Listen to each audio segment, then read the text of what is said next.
We are ready to start. I just don't know where Craig and Tony are. I've only prepared my portion of the program, and if they don't come, I'll have to ad-lib.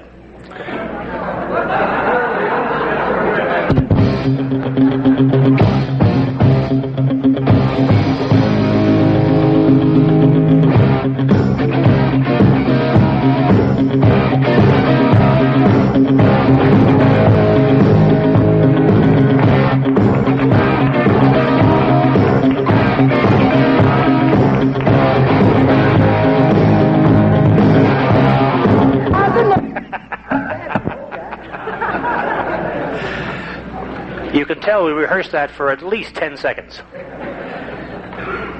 Good morning. I didn't hear you. Thank you. Our subject this morning is, as you can obviously tell, is showmanship and entertaining the dancers. After seeing the show last night, I've had to revise my opening remarks somewhat. I've been trying to figure out some way at my next dance, at the last singing call, just when dance is at its final climax, some naked ladies come down out of the ceiling. If you think about that, though, you know, that's the kind of effect, as a matter of fact, that would sure get you hired back, wouldn't it, right? Another thought occurred to me after watching the show. Wouldn't it be neat if we had two microphones? Wouldn't that be something?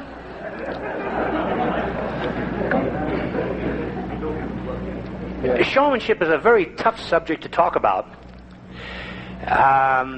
We all know what it is, but you can't really define it. We recognize it when we see it. We saw it, much of it last night, but it's very tough for us to put our finger on, identify what it is, unless we actually see it happen. We saw an example of just a moment ago when Tony and Craig made their entrance. The dictionary has a tough time defining. I looked up 3 dictionaries. Webster avoids the whole subject altogether. It says showmanship is showiness, the state of being showy. Now that's a cop-out I've ever heard one, right? Funk and Wagnalls, and I say that very carefully, they also kind of cop out. They say showmanship, the skills involved in the presentation of shows. Aren't you glad you looked that up, right? The one that comes closest is the American Heritage Dictionary, which says showmanship is a flair for doing things dramatically. That's pretty close. As I say, we all can identify it, we all recognize it when we see it, and we all have an instinctive sense, don't we, that we need showmanship in our presentation. We are, after all, very much in the realm of an onstage performer. In the area of the technical skills of calling, sight calling, choreography, the way we work with music, the technical aspects, we all can become pretty much the equal of each other. Each one of us, once you've learned how to sight call, you know how to sight call. It's a tool that we now use, and we're equal in the use of that tool. What we do with it, though, and in the showman-like presentation in which we offer this information to our dancers, to our audience, that's the showmanship, and that, frankly, is what the dancers recognize, what the dancers use to evaluate and to measure one caller against another. There are no rules for showmanship, because what works for you may not work for me. I couldn't do what Tony does. I couldn't do what Craig does. Probably they can't do what I do. We haven't checked this out. We ought to one of these times. In a very real sense, showmanship is a talent, and each of us has that talent to one degree or another. It's my experience and my gut feeling that most of us do not use the talent that we have to maximum advantage. I'm reminded of a thing I once read, and it's very interesting. It was a Ripley cartoon, and it showed a bar of iron. It pictured a plain bar of iron worth about $5. The same bar of iron, when made into horseshoes, would be worth $10.50. If you make it into needles, it would be worth $3,285. And if you turned that bar of iron, that $5 bar of iron, into a balance spring for watches, it would be worth $250,000. What we do with what we have is the important thing. We all have a degree of showmanship. Most of us get behind this end of the microphone because we're anxious to display the innate the innate showmanship that lurks deep in the heart of all of us. I've always enjoyed a phrase I once heard Al Brundage quote at a caller school. He said, "One who makes the easy look difficult is a showman. One who makes the difficult look easy is an artist." Think about that. We saw last night at the show, I picked up on this right away. Remember the tumbling act?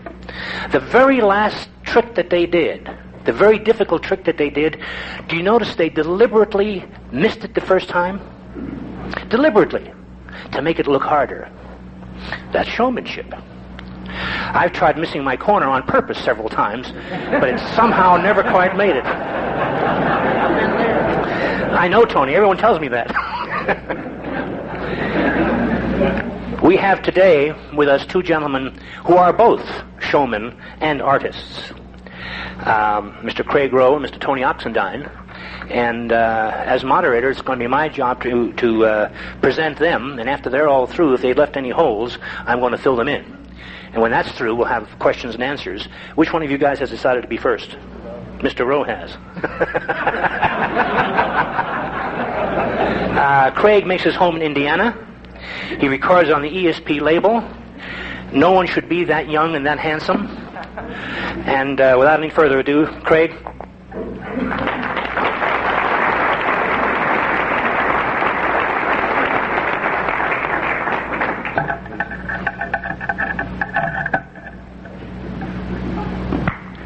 First of all, Craig, hello. This is for the tape. I forgot to say the magic words. This is capital 1 and 2. The session is showmanship, and you missed all my marvelous remarks. First of all, I'd like to say that we hope that we didn't offend anybody with the entrance that we did. The basic goal on that was to capture your attention, and I think we did that. For the past couple of years, I've had the pleasure of doing a weekend with a caller from what I consider the old days of square dancing. It was a time period in square dancing when a caller had to be a musician or at least work with musicians for every particular dance that they did. This caller that I'm speaking of is Mr. Joe Lewis. And what I find so amazing about him is that when he does call, he does so with his own one-piece band, his accordion. Now, I wasn't fortunate enough to be around and involved in square dancing during that time period when that was very popular. But it appears to me that at that time period, the callers were not only callers, they were truly entertainers, musicians who worked with musicians on the stage if they weren't the musicians themselves. Now, let's face it, times have changed. Square dancing is not as simple as it used to be. And most of us are not as musically talented as Joe Lewis. Instead of musical instruments, most of us are stuck with, we have a Hilton and a yak stack that we're standing in front of. And in Houston at the National, we weren't even that lucky. But, so how do us as the leaders of this activity make it entertaining enough to compete with the other activities available to people in the 1980s? In all honesty, I'm not sure that we have been. And I think that's why, and that explains some of the reasons that we're having a problem in recruitment and retention in some of the areas. So how do we as these leaders make it entertaining enough? Well, the answer is really simple, but yet it's difficult to achieve. To find the answer, we as callers must ask ourselves, why does this activity exist? This activity exists simply because people enjoy to be square dancing. The entertainment is square dancing. If we allow them to dance, they're going to be entertained. It's just that simple. Or is it? The problem is that in every particular square, we have 8 different people that may represent a very diverse cross-section. We have couple number 1 who may be dancers that could really care less what you call. As long as they can hoop and holler and bump and jump and square through without letting go of hands, well, they're going to be entertained. At the same time, couple number 2 may enjoy smooth, very proper time calling, regardless of the difficulty that is contained within it. Couple number 3 may be challenge dancers, dancing at, say, the mainstream program for a particular evening, who are used to extensive choreography and a caller using his ingenuity, even if it does cause the expense of proper flow. And couple number 4 could be that couple that have gone through lessons about 13 different times with about 11 different callers and still don't know their right from their left hand. And they find their entertainment from successfully completing about 4 calls without breaking down. I think we've all seen a square like that. Our job as the leaders of this activity is to look at these floors and to find out where their break point is, find out what they can do as quickly as possible. Bring them to the edge of this, but don't bust them down. Allow the dancers to win. They didn't come to stand around and look foolish. Dancers come to dance. For us to be entertaining these people, we have to allow them to dance. There are some callers who are fortunate enough to move dancers through very intricate choreography. If you can do this, that's great. There are some callers who do what I call research from other particular callers and are able to duplicate the same things with a degree of success. And that's great if you can do that. There are also some callers who attempt to do this and are unsuccessful. I feel that for the sake of this activity and for the sake of our dancers, we as the callers have to learn what our boundaries are and stay within them. Entertaining the dancer is simple if we remember that the entertainment is the dancer. We as callers are merely the mediators. The activity in one form or another was here before all of us, and it's going to be here after all of us are gone. Therefore, I think that what we have to do as the leaders of this activity is put aside our egos, learn to stay within our personal abilities, and allow the dancers to dance, and they're going to be entertained. So now that we know that entertainment is truly the dancing, we can add showmanship to our calling. I was able to find a definition in Webster's, maybe it was a different version, that says showmanship is having a sense or knack for dramatically effective presentation. I personally don't feel that we as square dance callers have to be extremely dramatic to be effective. This depends on every individual's style and his ability. It's something that I think comes from inside of a person, and that's where we have to look. There are different ways to introduce showmanship to our calling program. When I was asked to be on this panel, to be quite honest, I was hesitant because I don't consider myself to be one of the heavyweight showmen in the activity. There are callers out there like Tony Oxendine, for example, Jerry Story, Larry Letson, Ken Bauer, guys who have tremendously extroverted personalities both on and off the stage. Not all of us are like that. And I think that's kind of why I decided to do this, because I want to present a different aspect of it. What's the matter? Thank you, sweetheart. Oh, now I lost my place. But like I said, not all of us are that fortunate. George Strait said something in an interview I saw once that kind of hits the nail on the head for what I'm trying to say. He was asked why during his concerts that he doesn't tell a lot of stories and a lot of jokes and doesn't have a tremendous amount of interaction with his audience. And his reply was, because I'm a singer. That's what I do well. The people pay to see that. If I could tell jokes or have big productions, I would do so. But I figure it's best to be myself. When trying to be a showman, there's a pitfall that is very, very easy for us to fall into. Now, I feel that pitfall is what I like to call the comedian. For most of us, a little bit of that can go a long way. There are some callers who, let's face it, are very comical on stage. Seriously, they have the ability to tell stories and things, and that's great. It works for them. We have to be careful not to overdo it if we're not really well at that. I'd like to look at some ways that we can introduce showmanship to our calling. Let's face it, all of us would just love to be able to put on a big production like they showed last night. But it's kind of tough to fit all those things into a car. I have a hard enough time getting my golf clubs in there with equipment along with everything else. So what we have to do is look at the things that we can do. I feel that being a comedian can be helpful, but I also feel that you have to be careful with it. That part of it should be left, for the most part, I think, for the after parties, the restaurant after the dance, things like that. Because the people do come to dance and they want to be entertained by the dancing. Now there's a lot of ways to introduce things in our patter and our singing calls that are just ways of being a showman. For instance, we have the gimmicks and things like that that we do when we're calling patter. I'm not going to get into that a lot because Tony's going to elaborate on that here in a short while. But something that I've been able to do, and it's just so very, very simple, but the dancers find it entertaining, and I'm not sure that it is really tremendous showmanship, but I've been fortunate enough to travel through a lot of different areas and see a cross-section of dancers. And one thing that I've noticed throughout these areas is that dancers have a tendency to become programmed. And what I mean is that, like for instance, we call a double pass-through. Put your centers in, and before you do anything else, they're casting off 3/4. I have this little thing I like to do is like, I'll do a double pass-through, put your centers in, and just hesitate for just a split second. And son of a gun, some of them people are casting off 3/4, and I'll just say, do a U-turn back. Very simple, but it gets a big giggle over the floor because they just realized what they're doing. With singing calls, the dancers become programmed because we as callers have a tendency to become lazy. We very often use similar figures in every particular singing call that we do. Something that I've seen and heard a lot of callers do is like you're finishing up your singing call and you finish them up into a box. You've got to touch a quarter, follow your neighbor, do a half spread, swing your corner promenade. Why don't we try a little variety? Touch a quarter, follow your neighbor, do a half spread, look her in the eye, pass through, alley man left, promenade. Very simple. Very simple.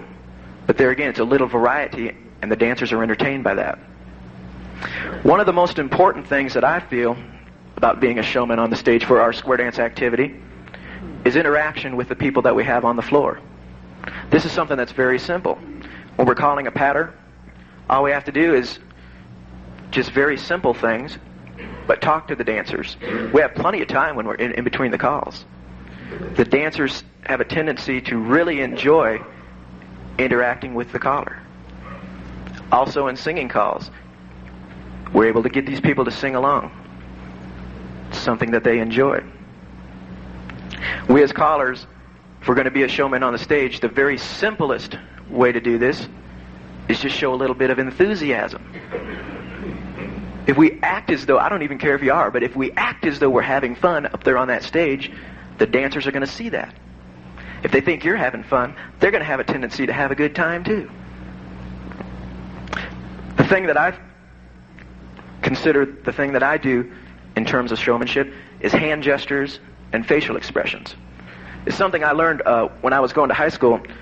I was in a program that was very similar to the show last night, not near as good, but we but we went around. We had an ensemble that did a show review and stuff, and the teacher that I had was very good at that, pointing out ways for us to entertain people and be a showman. And it's very simple things such as hand gestures and facial expressions.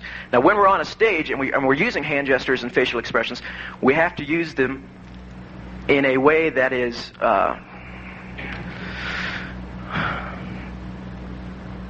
I don't even know the word I'm looking for. We have to be very deliberate on what we do, because if we're not, they won't pick up on them. Now, I don't want to get up here and sing a bunch of songs and show you what I do, because what I do is really not going to be successful for every individual. But some things that I would like to show you is things that I have done for the past couple of years with songs that I know a lot of people have done. The mood of a song and the feel of a song is something that you have to listen to. You just can't get up there and sing words. If you're singing a good, lively tune and you're just standing there going like this, it's just not really effective. If you're singing a lively tune, have a little life. If we're singing a love song, listen to the words. Listen to what you're singing. If you're going to sing a love song, sing it like you're doing it to the most gorgeous person you can think of. You know, your wife, of course. If you're singing a sad song, don't be smiling all the time, because it just is not really effective.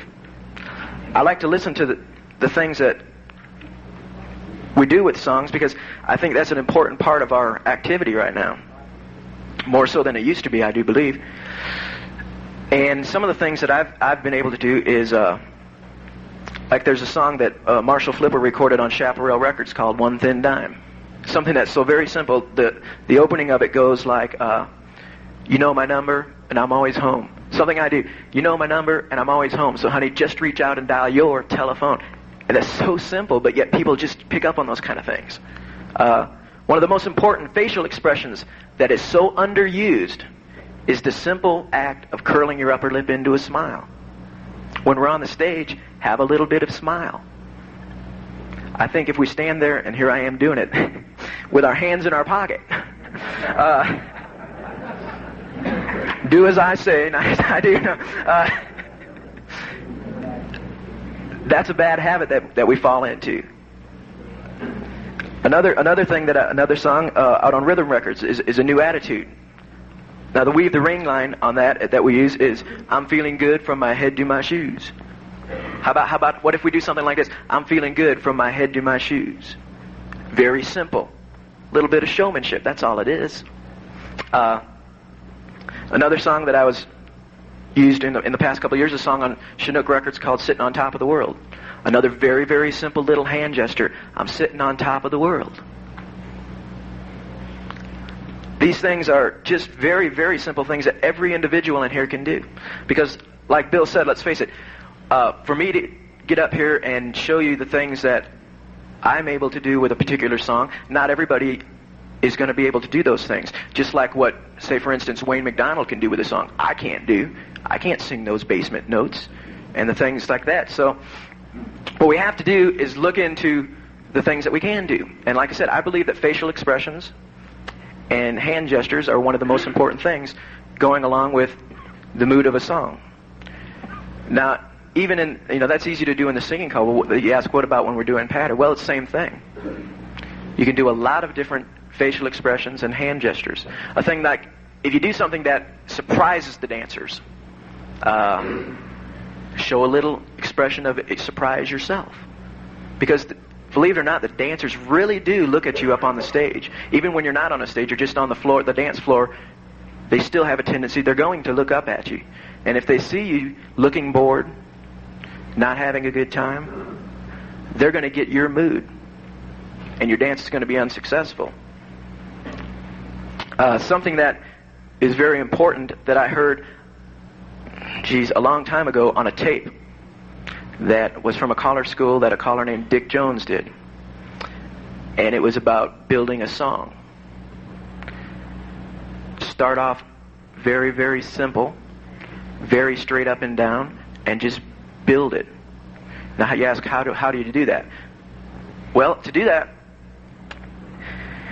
there's a lot of variety of ways to build a song, I believe.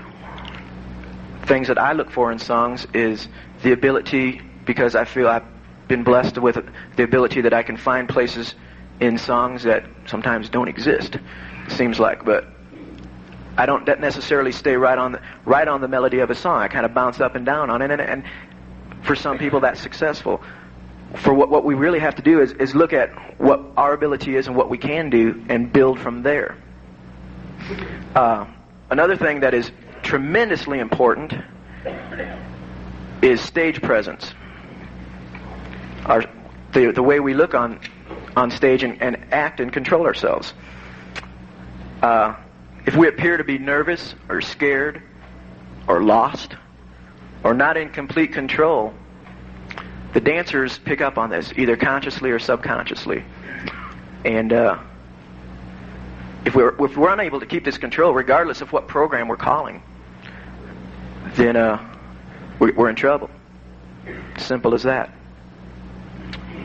I feel that if we as individuals and collectively will progress with the times, we can get this activity back to what it ought to be. I think we have the best activity that is available to people. But I think we've been a little slow progressing. What I mean by that is, years ago, the entertainers that we were competing with, and I do mean that, I feel that we do compete with other forms of entertainment to get the people involved. There was people like Hank Williams, Hank Snow, and I'm not going to name off a whole bunch, but guys that were good in their day, and still their stuff is good, but they were not the entertainers that we have today in the 80s. For us to be successful and make this activity successful, we've got to progress with the times. I think Tony is going to come up here and he's going to show you a number of ways of the things that I just spoke of. So at this time, I'm going to sit down for a little while and let him do that. Thank you, Craig.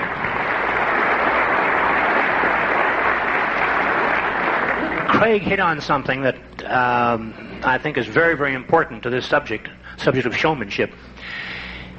And one of the basic tools that we have to make that happen is our voice. The voice is one of the most communicative instruments that we have at our disposal. We've all seen a situation. Well, let me do this first, a little experiment. And if you can cheat if you want to, but you're going to miss the whole point. Don't cheat. We'd like you all to close your eyes and just listen to my voice. Please do that. Close your eyes and listen to my voice. And can you hear that there's a smile in my voice? Can't you just hear that smile? And can't you also hear when that smile goes away? I'm no longer smiling now. I want you all to wake up. Thank you. Okay. The voice, there's one or two of you back there snoring. Cut that out. The voice can do many things. In a showman-like context, there's a difference. Don't you recognize the difference between saying, dive through, square through, 3 hands, there's the corner, allemande left, and here we go with the right and left grand? That was fine. Very adequate. Contrast that with this, though. Dive through, square through, 3 hands, there's a corner, allemande left. They go, wow. Why? Because your voice told them it's time to go wow. You cued them, and they follow the cue. Use your voice. Use that kind of an instrument. One of the things about showmanship is that you have to exaggerate. On stage, you must exaggerate. You must be larger than life. You've got to be who you are. You can't lie. You can't be someone that you're not. You've all heard a guy tell a story with a dialect, with an accent. And no matter how funny the story is, if the accent is bad, all you hear is the bad accent. You have to be very careful with dialect stories. Unless you're very good in the dialect, it's going to fall flat. Because what the dancers or what your audience picks up on is that note of falseness, that is not true. So you have to be very careful to be yourself. But you must also exaggerate. On stage, whether you believe this or not, this is true. On stage, if you wanted to convey the impression of pointing at that, if that's really what you wanted to convey, to make it dramatic and to make it really come across this way, you would have to do that. That's an exaggeration, isn't it? But on stage, you'd have to do that. Every actor is aware of that. And we have to do the same thing in our business. And I think that's the kind of thing that Tony's going to talk to us about, right? Oh, well, then I'll continue.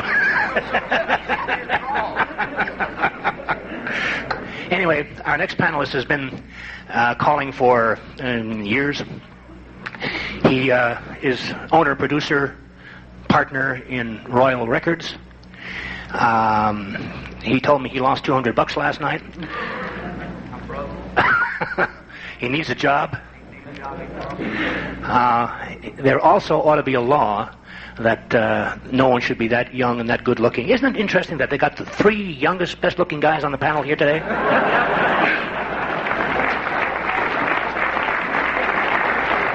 Anyway, with another big hand for Tony Oxendine.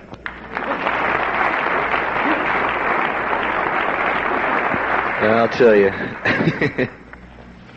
Well, you're a tough act to follow, Bill. Well, point at that. Makes me want to point. You had me believing. I said, God, there's something happening with this microphone. I'm gonna watch this thing.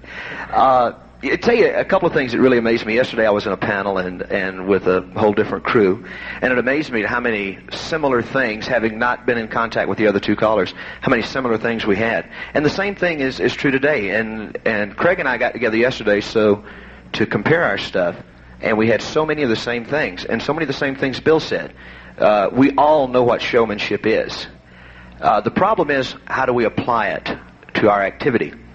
And I think square dancing is really a true form of entertainment. I don't necessarily agree with Craig that the dancing is the entertainment. I think more or less that the man on the stage is the entertainer, and the people on the floor are dancing, and that is... But you just think whatever you want to think. But either way, people come to a square dance to have a good time. They come to be entertained. In fact, just for the morning, I'd like to change the name of our activity. And we're no longer going to be square dance callers. We're going to be square dance entertainers. And so you say, well, I'm in a session on showmanship. What does that have to do with entertaining? Showmanship is entertainment. Now, what makes a showman? And there's probably 150 different things you could write down. And I sat down and I wanted to pick 5 that I thought were important, and you may have a total different 5, and that's great because that's what makes the world go round. And I'm not putting them in any priority order. I'm just going to list them for right now. And I listed appearance, the ability to establish a rapport with the floor, presentation, styling both in your patter and in your singing calls, and uniqueness. Now, before I go any further, I want you to keep in mind that when you're working for your clubs, they see you every week, sometimes twice a week, 3 times a week. So keep in mind that showmanship, a little bit of it goes a long way, and for your regular club dancers, you may not want to come out with dancing girls and the whole 9 yards. Keep your showmanship reserved for specials, like a special dance. You're doing an anniversary dance, or maybe the national convention. You might be in a position like at a national convention where you got just one shot. That's the hardest thing in the world, is to get up there and follow another caller, and you come up cold turkey and you have to do either a patter or a singing call. You've only got one shot to impress those people. And you must be honest with yourself enough to know that that's one of the reasons you're on the stage. You want to impress those folks down there. That's part of it. So you want to use your stuff, or whatever you want to call it. You want to use that stuff sparingly. Now, if you have one tip to do it, give it your best guns. Go for it. If you have a 3-hour dance, you don't want to just blow your gun the whole first tip and you have nothing else to go with the rest of the evening. Use it a little bit, along and along and along. I'd like to talk about some callers, and the amazing thing is, when we were talking about callers that I thought were showmen, when we got together yesterday afternoon to compare our list, we had so many of the guys that were the same guys. And the first guy I had on my list was Joe Louis. The second guy I had on my, and since he's already talked about Joe Louis, I've never had the opportunity to work with him, but I've heard. And another gentleman that I've never had the opportunity to work with, but if you've been calling more than 6 months, you've heard somebody talk about this guy, a gentleman by the name of Les Gocher. And a couple of things about him. Now, here again, never having met him, I'm working everything third hand from what people have told me. But I have seen his picture in some of the in a Florida magazine called Bow and Swing, and he looks to be right now in his late 60s, maybe mid-60s. Bill, do you know? Be careful. I don't know. I figure you were like 20 when. But either way, anyway, the picture, he's got a really big hat, a real fancy-looking hat, and a sparkle-spangled shirt. Even now, he still dresses like that. And but I think he was most famous for his hash calling ability. Apparently, he came along in time when we had like 1 caller per square or 4 callers per square, and he was everybody kind of did things by routine, and he was one of the first guys to come out. Well, I think right after Bill. But he was one of the first guys to come out and sight call some creative hash calling, he called it, I think it was. Another guy, and Craig mentioned this guy, and I have to mention him because he was my idol. He was one of the first couple of big-name callers that I ever heard, and I left the dance, and I've never been so impressed with anything. A gentleman by the name of Dick Jones from Califon, New Jersey. Dick was a pioneer in showmanship, in coming up on the stage and just wowing the floor for 3 hours. Many of the callers, I patterned myself after him when I first started calling. I went to his Callers College in Maryville, Indiana, and I came back and I wanted to imitate everything he did because I thought it was so good. Many of us now owe our career to him, and there's some callers that although they never met Dick, they've been exposed to guys that were exposed to Dick, and so consequently they're doing some of the same things that Dick Jones did 15 years ago. We're still doing them. I don't know about you guys. I've still got records in my briefcase that I've carried since I first started calling. And in a place where they've never heard it, it still gets the same crowd reaction that it did 10 years ago, 12 years ago. Dick Jones did a song. I'll give you an example. Dick Jones did a song called Bye Bye Blackbird. You know, the old Bye Bye Blackbird. But instead of singing it on the taglines, he did bird calls. And it was just really impressive. He had a whole repertoire of all these different bird calls he did. Really impressive. Another pioneer in our showmanship, if you're talking about showmanship, you can't mention showmanship and not mention Cal Golden. Cal came along. He was one of the pioneers. He's been around forever and ever and a day, almost as long as Bill. But I don't know if you guys never been fortunate enough to work Cal work years ago when he was really traveling full time and was calling before he's had some problems lately. But back when he was just really on top, this man would change clothes 3 or 4 or 5 times a dance. He wore these clothes. Who's the guy in California that made those expensive outfits? Newly or Nudie? You know, he had these like $4,000, $5,000, $10,000 outfits, expensive outfits with spangles and sparkles and matching hats and matching boots. And man, when he came into the room, people knew it. And you know, there was no doubt in anybody's mind why he was there. I mean, he was the show.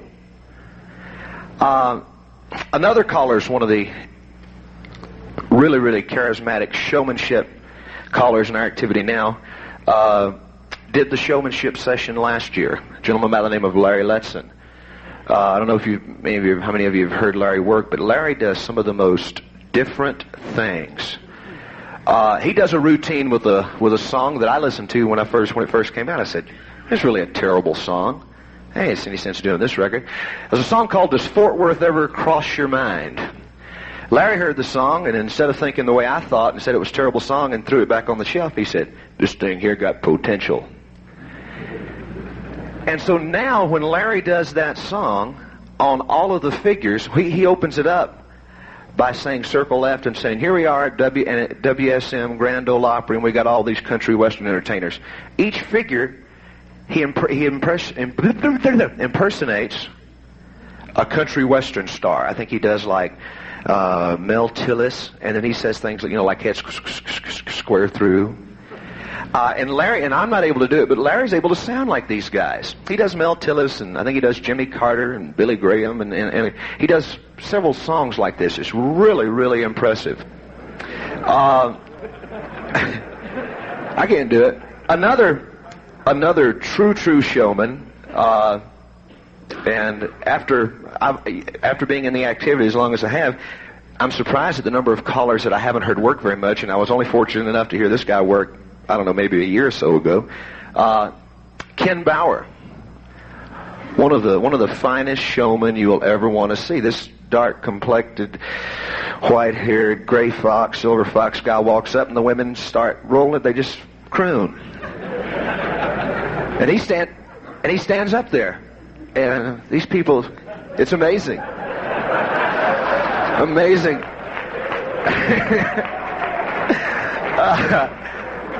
But if you've never had the opportunity to hear Ken Bauer do Small, Small World, you've missed one of the finer square dance songs that have ever come around. The things he can do with songs is amazing.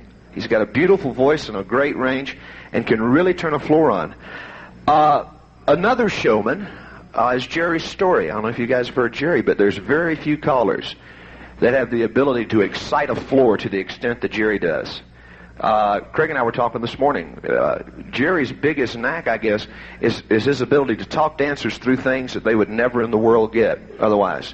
I wouldn't stand a prayer of being able to talk them through some of the material that he's able to talk them through. Another showman in a different vein is Darrell McMillan, who's our vice chairman, about to be chairman. I don't know if you've ever heard Darrell work. Darrell is not the jump up, stand on the table, throw your hands up, shout kind of guy. Darrell gets up and croons and stands up, and his personality just exudes from himself. It comes out to the floor, and everybody warms up to him immediately. First tip. They automatically like him personally. And that's something that you got to worry about too, guys. When you get up on the stage, you want the folks to like you personally. If you can get them to like you personally, you've won. And Darrell the people just love him. Another showman, and this is one that I shouldn't have to explain, but I'm going to explain.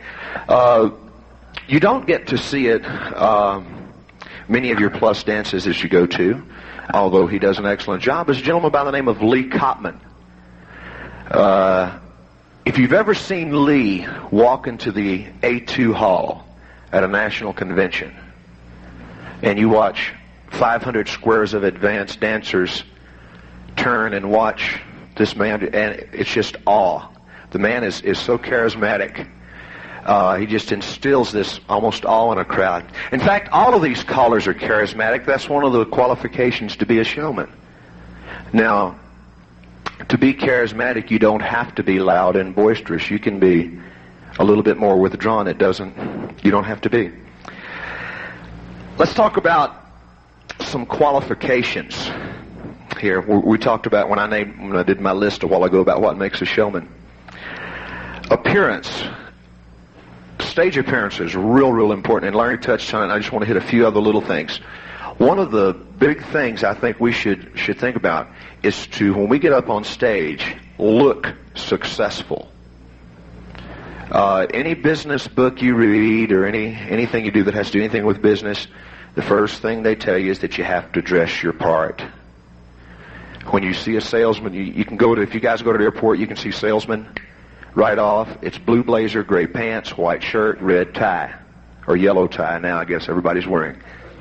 But when you get up on stage, I'm not saying that you have to wear huge bolo ties and fatback. You want to show them your belt buckle? Okay. You don't have to wear all the big exotic things. You want to look neat, and you want to look clean, and you want to look successful. It's not hard to explain. It's a concept in your mind more so than you can just get up and tell somebody. You know what you're supposed to look like. You also should look competent on stage. When you get up on the stage, take control of the situation, pick up the mic, act like you know what you're doing, whether you know what you're doing or not. You'll be surprised at how much stuff you can pull off if you just get up there and act like you know what you're doing. I've been in situations where I was over my head level-wise, especially back early in my calling career when I would take a dance anywhere, anytime, any level. And I'll never forget my first advanced dance, never having called an advance to it.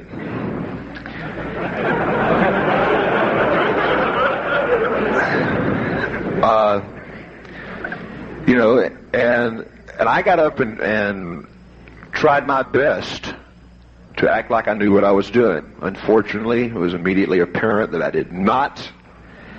But we had a good time, I guess. But look competent. Think confidence. You don't have to think cocky. There's a difference between confident and cocky. And there's a big difference between cocky and arrogant. You can get by with being cocky. I don't think you can get by with being arrogant. People will forgive you for that. And the best way to work on your appearance and work on how you look is get at home and stand in front of a mirror and see how you look. Look at yourself critically. That's as good as taping yourself. I'm amazed now, if you look around just this weekend, and we're not at a dance. We're all equals. Everybody's a caller. Everybody's here. But you can spot the flash. Whether the guys are working or not, you can spot the showman callers. They're usually the loudest ones in the bar. I see all of these. Have you noticed a lot of the callers are wearing like the jeans with the fancy stitching on the bottom, or the satin jackets with whatever you want written on the back of it. I saw a funny one yesterday that Fatback and I talked about. I don't guess I'll tell you about it.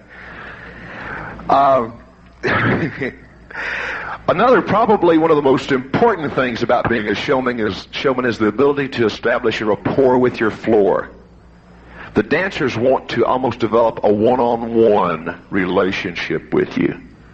You want to talk to them, not down to them. How do you do that?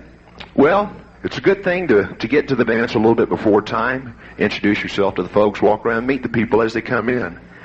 Now here again, a little goes a long way, but it's not bad to talk to the floor a little bit. If you see somebody in the front square that's having problems, if you want to make a little joke about them, as long as it doesn't interfere with your choreography too much.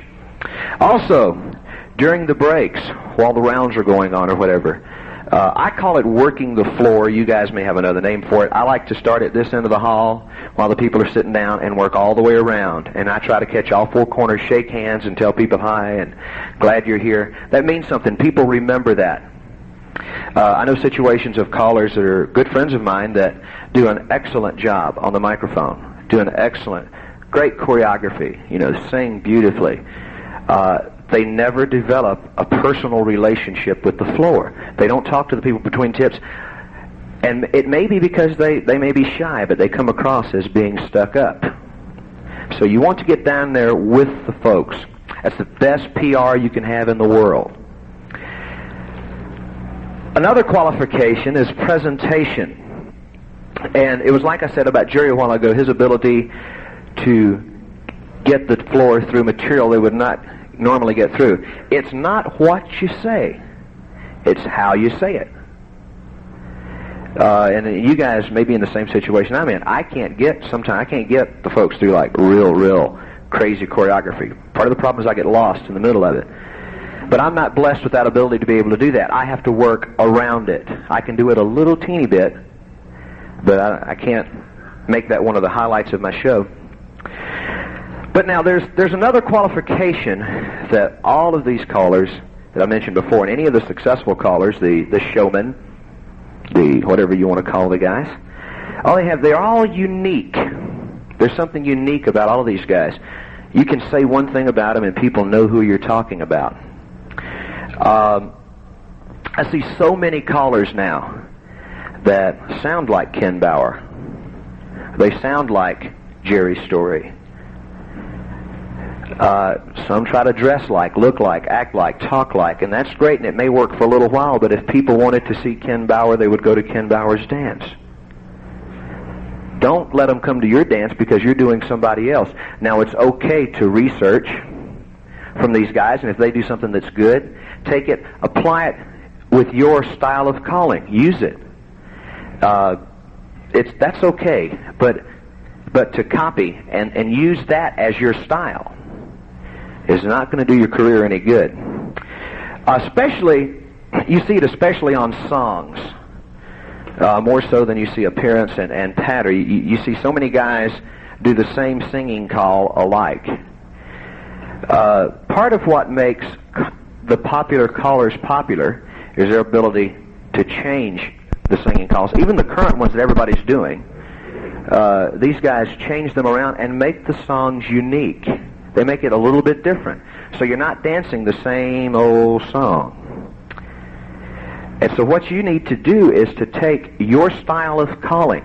If you don't have Lee Kopman's choreography, or Darryl McMillan's personality, Jerry Story's excitement, Ken Bauer's singing voice, Bill Peters'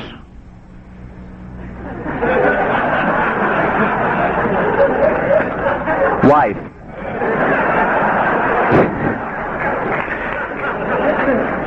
if you don't have these type qualifications, take the ones that you have and make them work for you. Now, you've got to listen to yourself critically, and you've also got to listen to your spouse. They're normally your best judge, and you can normally believe them.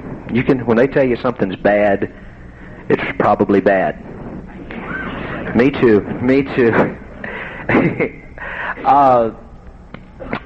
Now, we're back to which takes me all the way down to the basic guts of our showmanship. After you're done with all of the smiling, the hand gestures, the rapport with the floor, the shaking hands, the dress, the smile, the jewelry, after you're through with all of this, you're left with these 4 couples in groups of 4 on the floor. Now, here's your opportunity to put all of the stuff that you've learned into the floor. To do that, you have 2 opportunities during the course of a tip. You have your pattern, you have your singing call in order to do this. So now, you want to make yourself special in both of these fields. I don't have the material that Lee Kopman has, so I don't try to do that. I try to do the best I can with what I got.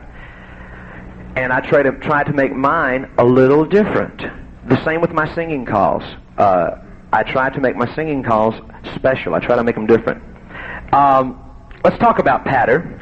I want to do a couple of things. I want you to listen to a couple of records. I want you to listen to a couple of patter records, because music is important. And, pardon? Oh, really? But I want longer than 5 minutes. I just got going good. Here's a good one.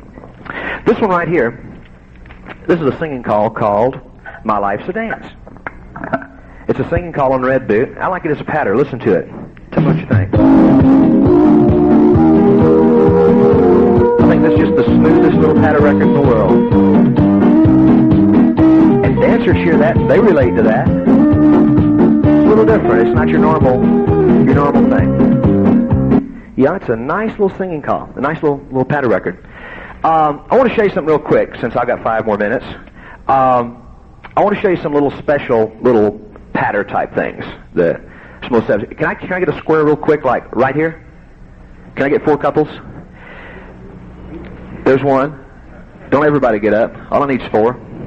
Now keep in mind, none of this stuff is probably, it's not original. I didn't make it up. I heard somebody else do it, and I've tried to add some stuff to it. If you need to make your material, if you're worrying about making your material unique and fun, the trick of a good caller is to let the dancers win. You take them, let them do as much different as they can, but you be sure they win. So any things that you show them, it's got to be simple enough for the dumbest person in the square to get, but you want it to be difficult enough for the better dancers in the square to be able to enjoy it. And that's a fine line between there. One of the things I've been doing, having some very good luck with it, let's have, assuming you guys are heads, let's have the heads just slide out and make a line. Perfect. Perfect. Good move. Good move. Do a right and a left through and turn her a quarter more than you think you ought to.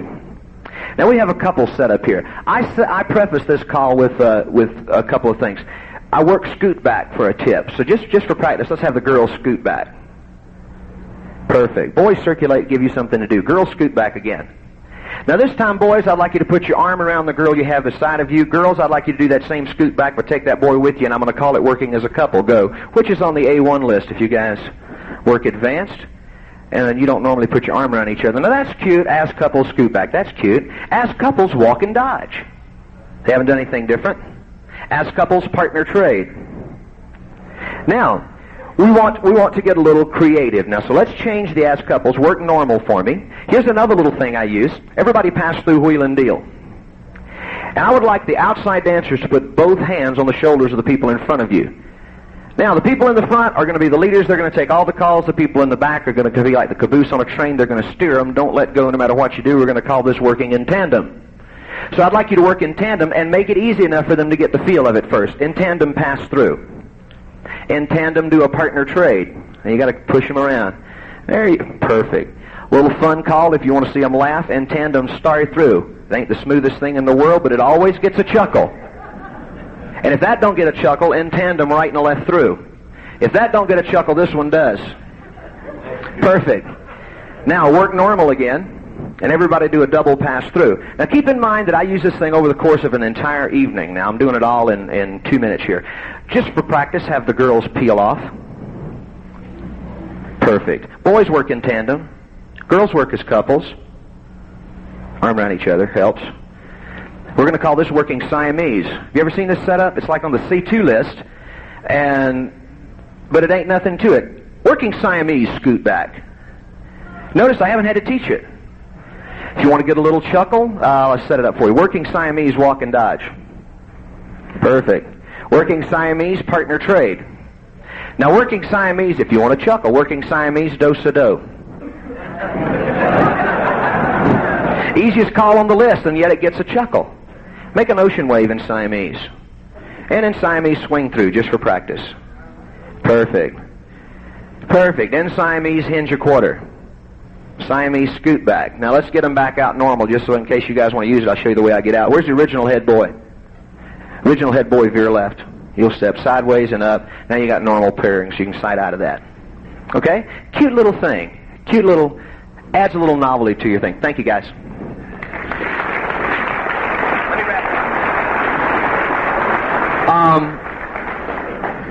Now, in closing, it's hard when Craig got up here. I don't want our job to get up here and look like we're trying to show off in front of you guys. What we're doing is trying to share what little knowledge we have about this. So, if you guys want to try this stuff, I think you ought to go for it. Jump on it. I'd like to say something. I think that calling, when we get ourselves and we come up here and we call ourselves a square dance caller and we're going to call for an evening, I think the calling portion of our dance is secondary to the entertainment. Like I say, I think maybe if we thought of ourselves as square dance entertainers rather than callers, it might help us out some. Our goal at a dance should be to have the dancers not leave the dance saying, God, wasn't that caller great?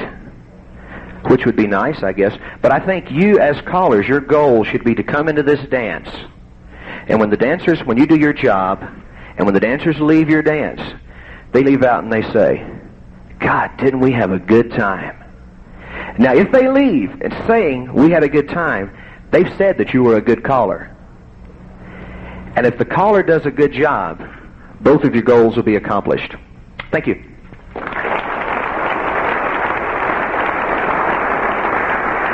Terrific, Tony. For the next 2 months, the whole country is going to be doing Siamese scoot backs. Can you see that? Huh? I know I am, I'll tell you that. When Tony was talking, I was reminded of when he was listing some of the showmen we've had in this business. About 10 years ago, when the National was at Memphis, I finally, in my mind, felt that I had made it as a caller. They programmed me at 9 o'clock Saturday night in the main hall. That was good news and bad news. That was the good news. I had made Saturday night at the National in the main hall at 9 o'clock. That's a good spot to be in. The bad news was I was following Lee Kaufman. Lee Kaufman, as Tony pointed out, is a phenomenal showman with his choreography. He uses choreography as a showman tool. And he had those people in and out of all kinds of strange, weird things, and they were smiling, they were dancing on the ceiling, and I was watching this, figuring I had to follow this. And I'm no dummy. I decided I'm not going to do anything razzle-dazzle and patter at all. I'm going to do a very simple, acceptable little patter, and then I'm going to wow them with a singing call, because I knew that singing calls was not Lee Kaufman's strong suit. Lee Kaufman, the gag that we all talk about, Lee Kaufman knows 2 singing calls. One of them is just because, the other one isn't.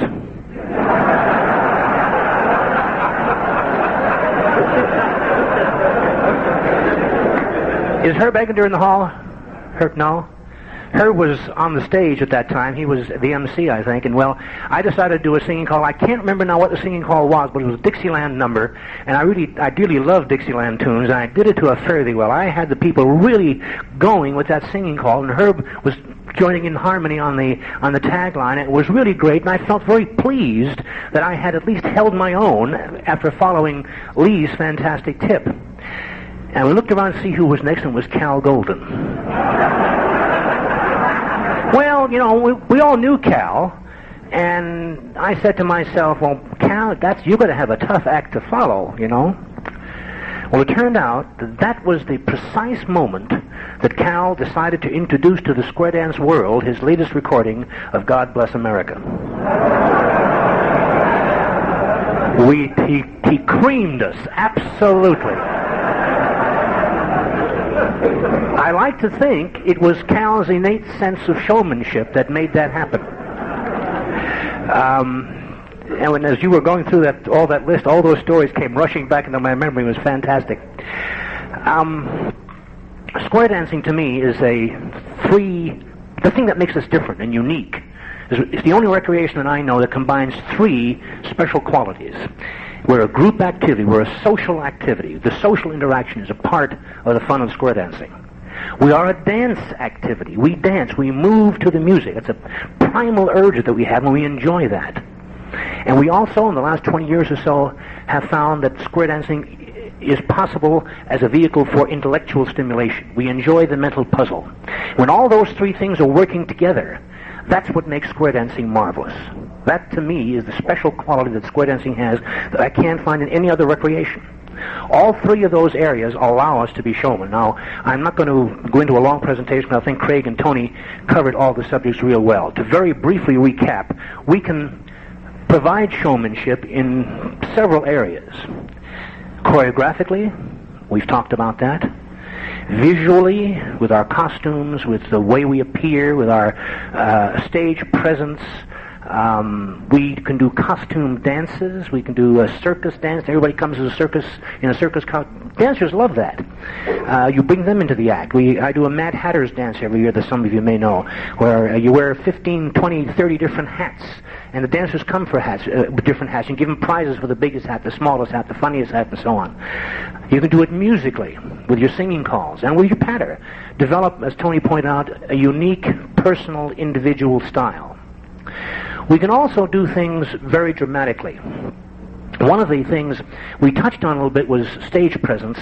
It is a good idea, I think, to somehow do anything you can to develop a special, personal, unique, not only calling style, but a unique image in the minds of your dancers. The classic image builder in my mind was Jack Benny. When you think of Jack Benny, you always thought miser, didn't you? Pinch penny. The biggest recorded laugh in radio, the longest laugh that ever occurred on live radio was a Jack Benny show, and Jack didn't say one word. They set up a situation where Jack was walking down a dark, deserted alley, and a guy with a gun come up behind him and said, "Your money or your life."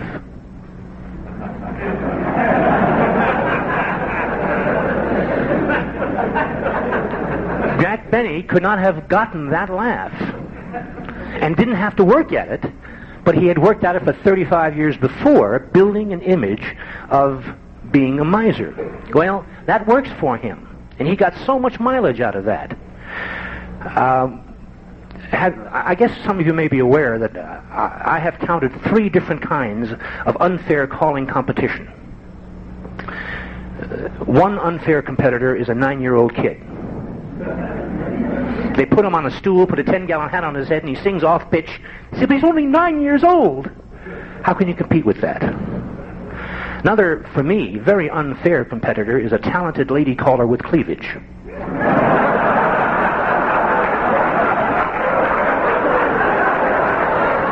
a non-talented lady. Even a non-talented lady caller with cleavage. The worst competitor for me, though, I can handle the other two. The one I really cannot abide is a successful yodeler. I cannot handle yodelers. This came to me very early on in my career, and I decided I'm going to fix those guys. And I have become the world's best non-yodeler. And I have developed this image among all my dancers. They know that I am a non-yodeler. Every place I go, people ask me not to yodel. Well, the upshot of this is I have developed, with a lot of effort and labor, I've worked very hard at this, and now when a yodeler walks in my hall and he calls a tip and he yodels, all the heads in the hall turn to look at me to see what my reaction is going to be. Think about that. That's showmanship. There are many ways we can be dramatic and be special and be unique. I think Tony hit it closest when he said that you've got to be special. When you work up a singing call, and even in your patter presentation, when you work up a singing call particularly, though, try to see what you can do to make that call different and special and uniquely yours. Sometimes a very popular singing call will come along, and because I find I can't do it better or different than most of the other guys do it, I'll opt not to do that call. Because all it's going to do is make me average. I don't want to be average. I want to be in that upper 5%. I want to be different. You may not like the way I do my singing calls, and that's your privilege. You're wrong, but that's your privilege. But I guarantee you will agree that you ain't heard no one do them just like that. That's not by accident, that's by design. I work very hard at that. And if you will follow that principle throughout the entire circle of your career, the entire spectrum is the word I was looking for, of every aspect of your career, you'll find that'll work for you, and you'll be a showman. Last line, don't be afraid to exaggerate and let it all hang out. I think the big problem most of us have with showmanship, we're a little inhibited and say, oh my God, that's going to look awful. It doesn't. You'll probably find that your dancers will say, boy, that was great, can you do more of that? Don't be afraid to try. Dare to be different. And with that, we'd like to open the floor we have a few minutes left for questions and answers. Please use the microphone if you would. Tell us who you are. Raise the microphone if you need to. Right. I'm Tony Nevison from Mount Shasta, California. And I got a couple of things to share, not really ask. Tony, when you were telling that we should look successful, I think he should have gone a little further with it. I'm sure the way Tony looks successful is that he goes and thinks about what he's going to do before the dance and visualizes himself as being successful. I think the visualizing idea, I've been listening to cassettes that are telling us that if we visualize ahead of our performance, and maybe Bill would like to elaborate on that a little bit. And the other thing is that something that I learned at a in-service training thing I went to for managers, and I thought it was very interesting. It won't apply 100% to everything that we do as square dance callers, but it's good to know. And that is, in communication, which we're doing communication, and that 7% of successful communication, and these numbers I'll give you as results of a lot of studies that were done and polls taken. 7% of successful communication was from the words you chose to use. 38% of the successful communication was how you verbalize those words, inflection in your voice, that type of thing. And believe it or not, 55% of the success of communication was in visual. Now, I thought that was really interesting. Maybe gestures have a lot more going for us than we think. People aren't watching us as callers, but maybe it does. Thank you. Anything else?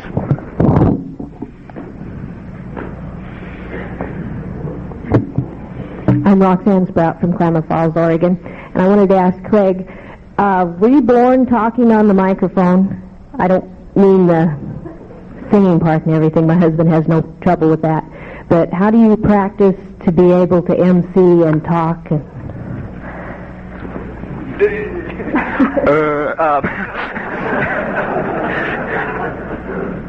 I don't know.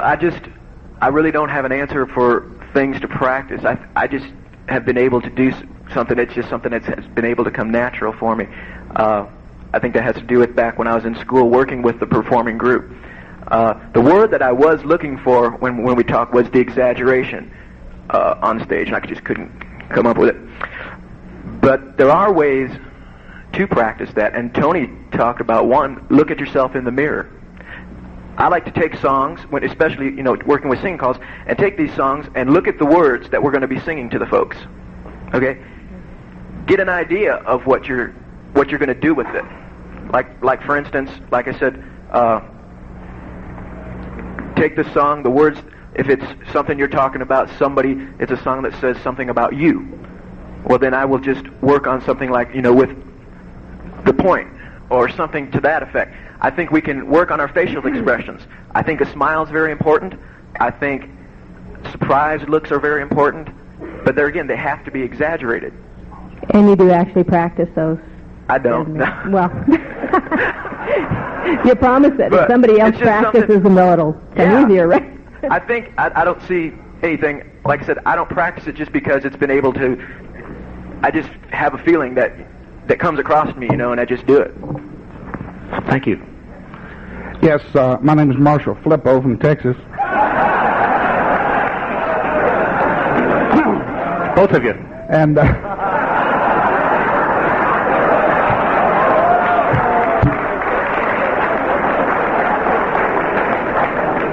Leaders 1, Fat Back nothing. I was going to say, I sat in a seat that big for what seemed like 25 hours to come out here and let Bill Peters make fun of me.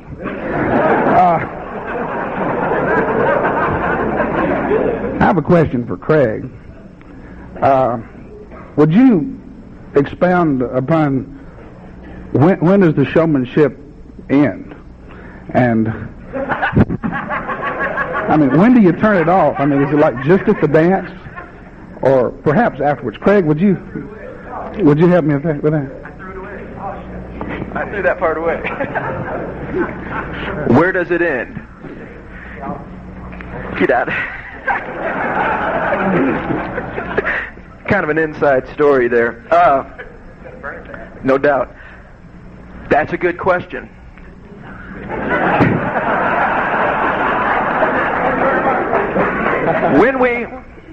When we're on the stage, I feel we're expected to be a showman because we are square dance callers. Now, are we expected to be so when we're off the stage? There again, I think that depends upon the individual. You okay? I think it's very important for us to be successful to continue to entertain the dancers throughout the dance, whether you're on the stage or off the stage. There's a fine line where it does end. Are you required to go out to the restaurant after a dance with all the people? You're not required to, but they enjoy it. I feel that when we do these things, we're still in a situation that we're still the entertainer. And if we're going to be successful at this, then we do need to continue entertaining them people. I'm not going to say that. We'll take these 3 questions. We're going to have to quit. Yes. Hi, Bill. My name is Mike Woods from San Diego, California, and I would like to share with all of you what I do at a dance at the end of the dance. And when after the last tip, then I get everybody in a big circle, and we all join hands. And then with the music I use is something like the 76 trombones and Swanee, tunes that the people relate to. And then you circle left Alaman, right and left grand. And as they're doing the right and left grand, they're saying goodnight to everybody. And then you get them all to do a do-sa-do and a promenading. While they're promenading, then you, as the showman, say, goodnight, everybody. You know, you express it. You show the good night, everybody, and then they'll all wave to you. Hey, good night, Mike. And then while that tune is going on, 76 trombone, they'll be humming it, whistling, da da da dun dun dun, and they'll be going right out the door, and they're going to remember that excitement, that last thing. They're going out on an upbeat. Boom, ba da da dum bum bum bum ba. Thank you. I'd like to share that with you. Thank you, Mike.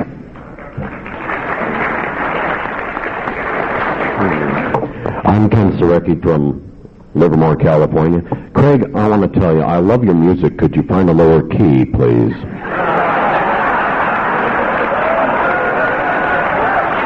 That's not my question. That's not my question. That's not your question. That's not my question. No, my question is this.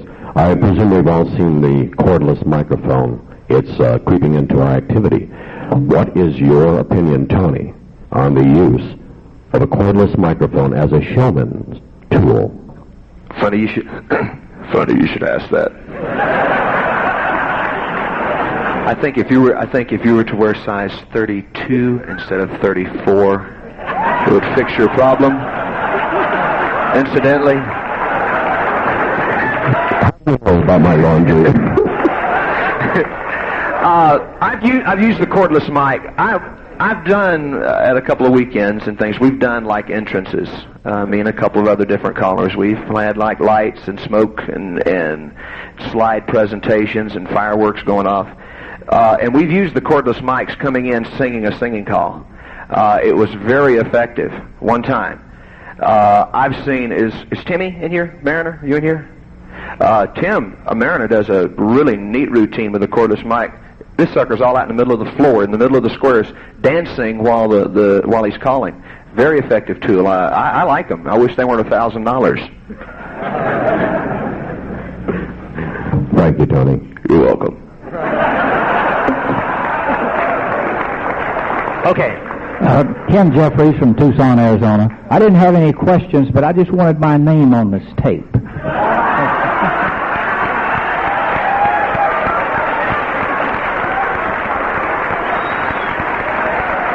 Very good.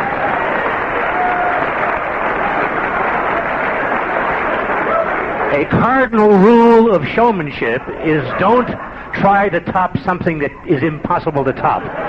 We bid you good morning.